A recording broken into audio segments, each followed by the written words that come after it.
he's a clutch player. Yes, his performance has been really up and down, right?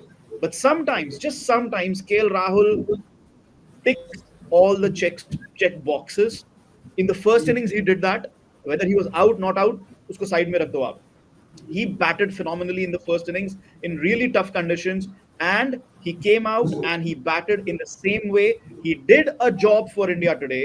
We don't know if he's going to be opening in the second test or not. We don't know if he's going to be playing in the second test or not. I mean, obviously, I think he should be playing in the second test. He should be batting at number 3 if Shubman Gill is not fit. But again, that is a separate debate. Right now, we need to say, KL Rahul, a job well done. Only half done, only half done. Come back tomorrow, bat the first hour at least, make a big 100 here, make a big statement here.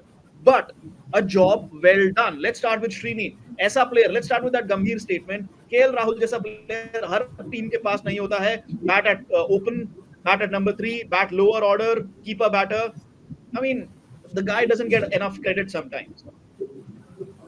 When things don't go for him, this same statement KL Rahul के जैसा player हर team के पास नहीं होता है, नहीं होता है. reads or sounds different, and then when Yeah, things it go in goes his in a favor, different direction. obviously. But let's be honest, he deserves a lot of credit for the way he's batted. No doubt about it. In Test cricket, I've said this overseas. He's been a clear asset, and KL. I mean, yes, classy. Kind of typical thing. See, there has been no.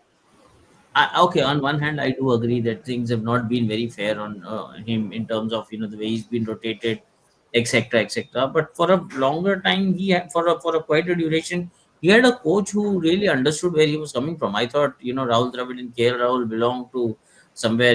They went back to the same school of things. Kind of coming from Karnataka, etc., etc.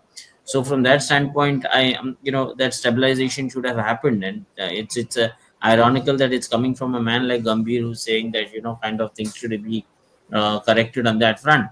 To that extent, I totally agree where you're coming from.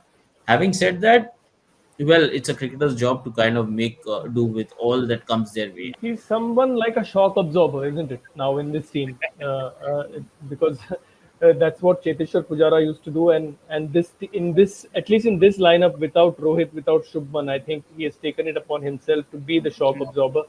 What I also liked, apart from his own innings, was walking up to Yashasvi whenever he thought that he was getting a bit edgy or he was being a bit flashy. He kept on walking towards him. He told him, boss, tighten up, tighten up, tighten up. And yes, there was a nod back from Yashasvi to him. So they batted beautifully in partnership. And KL obviously being a lot more senior and probably being on his fourth tour to Australia, and having seen a multiple a variety of conditions all across the world, I think he was the right man also to guide Yashasvi. And Mm. let's not forget that he's probably playing for his career in this series.